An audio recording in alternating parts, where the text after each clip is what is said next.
Le damos la bienvenida al investigador Sumaya, quien está aquí con nosotros en Sin Máscaras.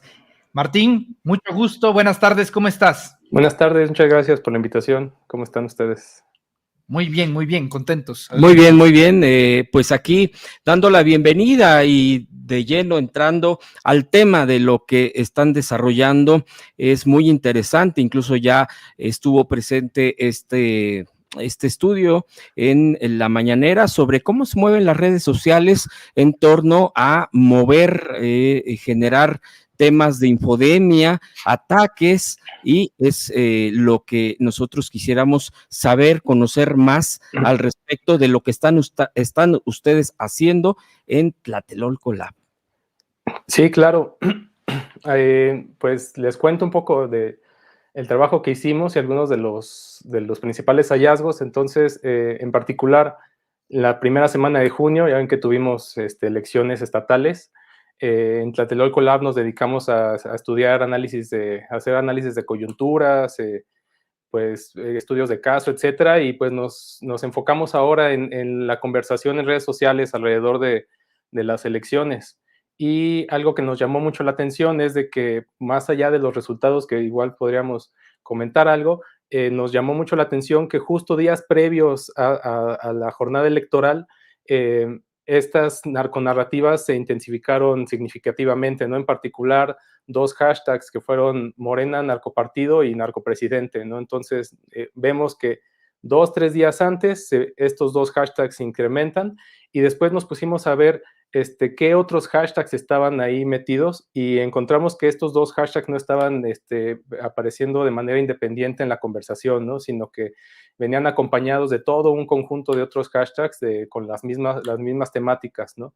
Narcopartido, narcopresidente, incluso ya están inventando nuevas categorías políticas como el narcocomunismo, ¿no? Decía unos hashtags AMLO, narcocomunista, entre otros, ¿no? Y una vez que identificamos toda esta narconarrativa a nivel de hashtags, nos fuimos a investigar, pues, qué cuentas, ¿no? ¿Cómo fue que estos hashtags se posicionaron, nos incrementaron? Y pues identificamos un conjunto de cuentas con comportamiento que denominamos nosotros anómalos, ¿no? Que en particular se refiere son cuentas que realizan ráfagas de publicaciones, así tienen periodos de mucha intensidad de actividad, realizan muchos retweets, luego se quedan callados y luego vuelven a activarse y realizan otra ráfaga de publicaciones, ¿no? Y pues evidentemente estas cuentas pues no corresponden a un comportamiento humano, ¿no? Y encontramos que aparte de que está esta presencia de cuentas con este comportamiento, pues también no están operando de manera independiente, sino que hay una red ahí de cuentas que están interactuando entre ellas, haciendo respuestas entre ellas, retuiteando, que se dedicó justo a posicionar esta narrativa en particular en redes sociales, en Twitter, ¿no? Eso fue principalmente. Martín, ¿cómo saber, cómo identificar este tipo de campañas? Porque cada vez son más elaboradas, cada vez son más preparadas, como un ballet folclórico sistemático, claro, al mismo tiempo, que a veces son incluso difíciles de saber, bueno, cuál es orgánico y cuándo no. ¿Cómo saber cuándo es auténtico y cuándo no? Sí, pues es algo que nos dedicamos a investigar, ¿no? O sea, afortunadamente nosotros tenemos acceso a la API de Twitter, ¿no? Que es una forma de obtener información y nos permite hacer este tipo de análisis a gran escala. Pero para un usuario común y corriente, lo que siempre recomendamos es, o sea, ver si hay alguno de estos tweets, de estos hashtags, entrar, ¿no? Ver las publicaciones recientes, ver como qué tipo de cuentas son las que están participando. No es algo definitorio, pero hay cuentas, hemos encontrado varias que tienen este tipo de comportamientos, que tienen un nombre, un conjunto de letras y un conjunto de números después, ¿no? Y de manera recurrente este tipo de cuentas, y repito, aunque no es definitorio, sí es muy común que cuentas con este tipo de nombre de usuario, pues no sean auténticas, ¿no? También se pueden identificar algunas publicaciones que solamente tienen hashtags, ¿no? O sea que hay cuentas que se dedican solamente a hacer réplica, a responder a otros tweets, con series de hashtags o con tweets tipo plantilla que le llamamos, ¿no? Entonces hay unos que tienen como 2, 3 palabras, 5 hashtags, una imagen, ¿no?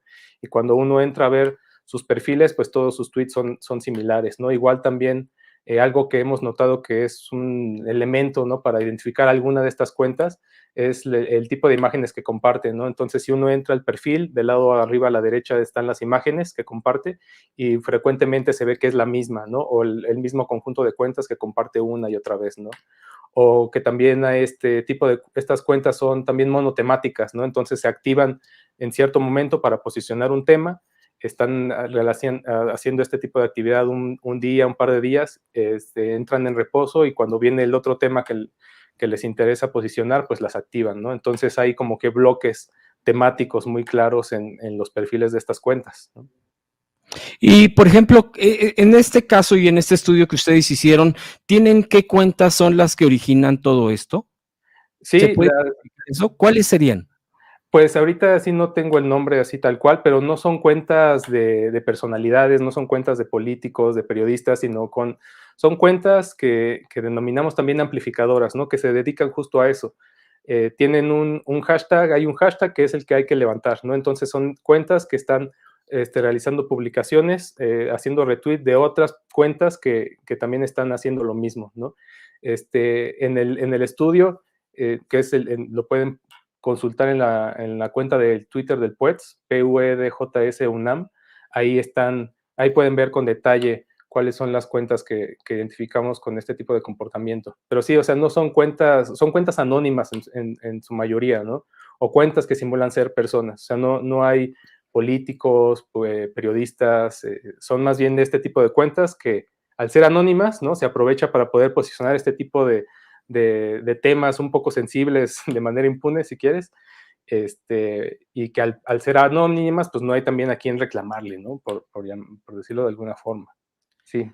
Sin embargo, Martín, muchos políticos, analistas, periodistas aprovechan la tendencia en el momento que se encuentra dentro de las primeras 30 de Twitter para posicionar los temas. Si bien no son las cuentas madres que la originan o que la promueven, sí las terminan utilizando para poder hacer enganche del tema. Sí, claro, al menos, o sea, Ese es el objetivo, ¿no? sí, justo. Entonces, y esa es la otra parte que analizamos en Tlatelolco Lab. Entonces, nuestra manera de hacer investigación le denominamos multicapa, multiplataforma. Multicapa se refiere a que analizamos lo que pasa en redes sociales, esa sería como la capa digital, y analizamos también lo que pasa en la capa mediática, ¿no? Los medios de comunicación masivos, y la capa física, ¿no? Que es lo que está pasando en las calles.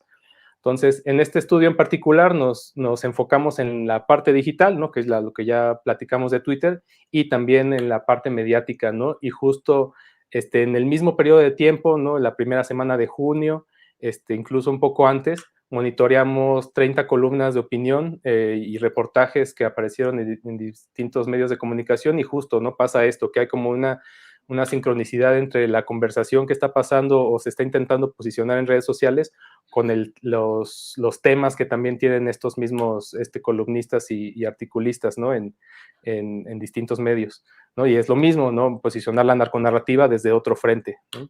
Eso es algo que también identificamos en este estudio en particular. ¿Tienen algún próximo estudio que ya estén realizando, que vayan a realizar? Por ejemplo, ahora que atacaron al hijo del presidente López Obrador, que es un menor de edad. Como ejemplo, ¿hay algunos otros temas que ustedes ya tengan? Donde incluso añadiendo al comentario de Hans, llevó al plagio, al robo de identidad de uno de los medios de comunicación más importantes, como Sin embargo MX. Sí, claro. Sí, pues justo hoy estamos trabajando en eso, en ese tema en particular.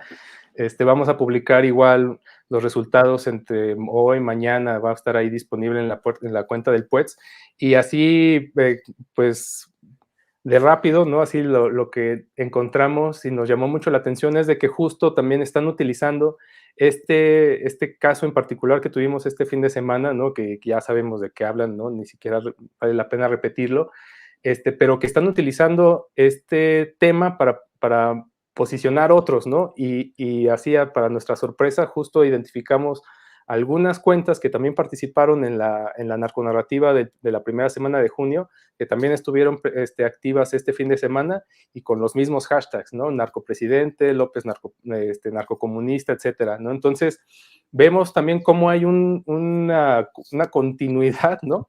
de la actividad de estas cuentas, o sea que, y es justo lo que les mencionaba hace rato, ¿no? Entonces, a la primera semana de junio se dedicaron a montar esta narconarrativa en redes sociales, ¿no? Este fin de semana toman esta coyuntura que pasó con el hijo del presidente, para posicionar nuevamente o hacer otra vez énfasis en estas narconarrativas, ¿no? Entonces, alrededor de todos estos hashtags, pues bastante vulgares, ¿no? Que estuvieron presentes en redes sociales, encontramos que alrededor de estos también están presentes otra vez narcopartido, narcopresidente, o sea, esta narconarrativa siguen intentando que esté ahí presente continuamente, ¿no?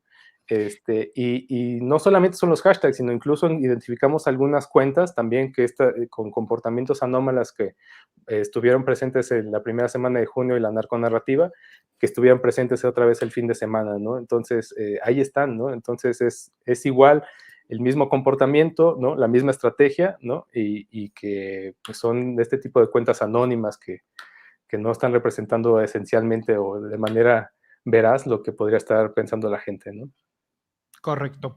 Finalmente, Martín, un ejercicio de esta naturaleza para posicionar temas políticos dentro del círculo rojo debe de ser financiado.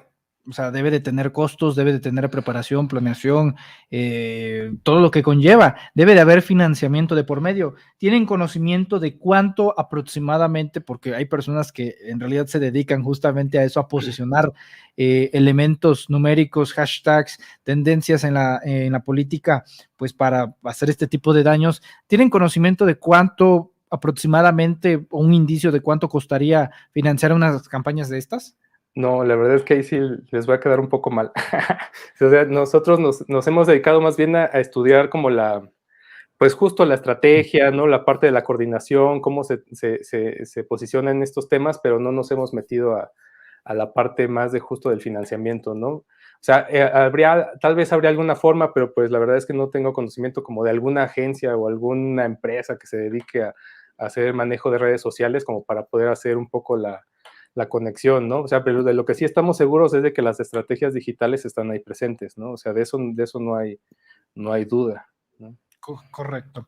Bueno, pues, estimado Martín, vamos a estar a la expectativa y pendientes de este próximo reportaje de investigación que sacará esta importante organización sobre justamente lo que pasó el fin de semana, y desde luego que lo darán a compartir a través de sus redes sociales. Martín, te agradecemos bastante por tu tiempo, por la explicación, por los datos duros, y por favor, ayúdanos a que la gente, la audiencia de Sin Máscaras, sepa en dónde podemos encontrarte a ti y a la organización. Sí, claro, no, pues muchas gracias a ustedes por la invitación. Yo estoy en Twitter como @martinzh y la cuenta del PUEDS es @PUEDJSUNAM. Está un poquito difícil, pero ahí nos encuentran. Y también, si buscan el hashtag Tlatelolcolab en Twitter, seguramente van a encontrar nuestros trabajos. Excelente. Pues muchas gracias, Martín, y te enviamos un fuerte abrazo. Congratulaciones y enhorabuena por este trabajo. Muy Muchas importante. gracias. Gracias. Muchas gracias, Martín. Acá Martín estamos. Sumaya hablando con nosotros Sin Máscaras. Excelente.